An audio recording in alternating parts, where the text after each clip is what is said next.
ഒരുപാട് ദുരന്തങ്ങൾ ഏറ്റുവാങ്ങേണ്ടി വന്നിട്ടുണ്ട്. ആ ദുരന്തങ്ങളിൽ നമ്മുടെ നാട് തകർന്നടിഞ്ഞു പോകുമെന്ന് ആശങ്കയുയർന്നിരുന്നു.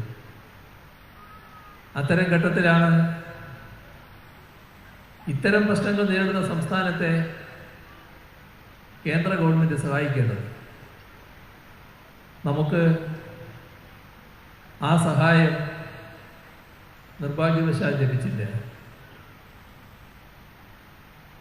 ഇന്ത്യയിലെ പ്രകൃതിദുരന്തം നടന്ന് വലിയ ദുരന്തം നേരിട്ട് ഒരു സഹായവും ലഭിക്കാത്ത ഒറ്റ സംസ്ഥാനമേ ഉള്ളൂ, അത് കേരളമാണ്.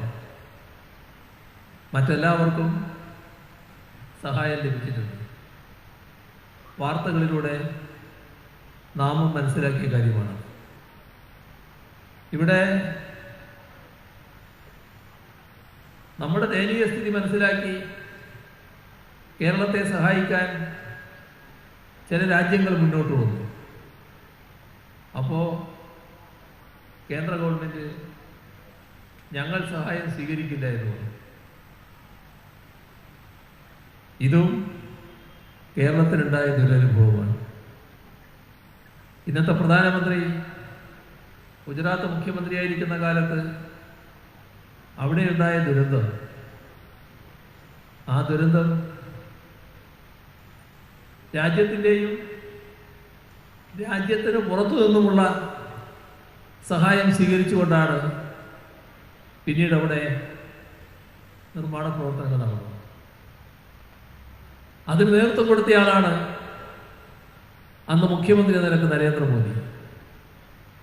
അദ്ദേഹം പ്രധാനമന്ത്രിയായിരിക്കുമ്പോൾ സമാനമായ ദുരന്തം കൂടുതൽ ശക്തമായി നേരിടേണ്ടി വന്ന കേരളത്തിന് സഹായം സ്വീകരിക്കില്ല എന്ന നിലപാടാണ് എടുത്തത്.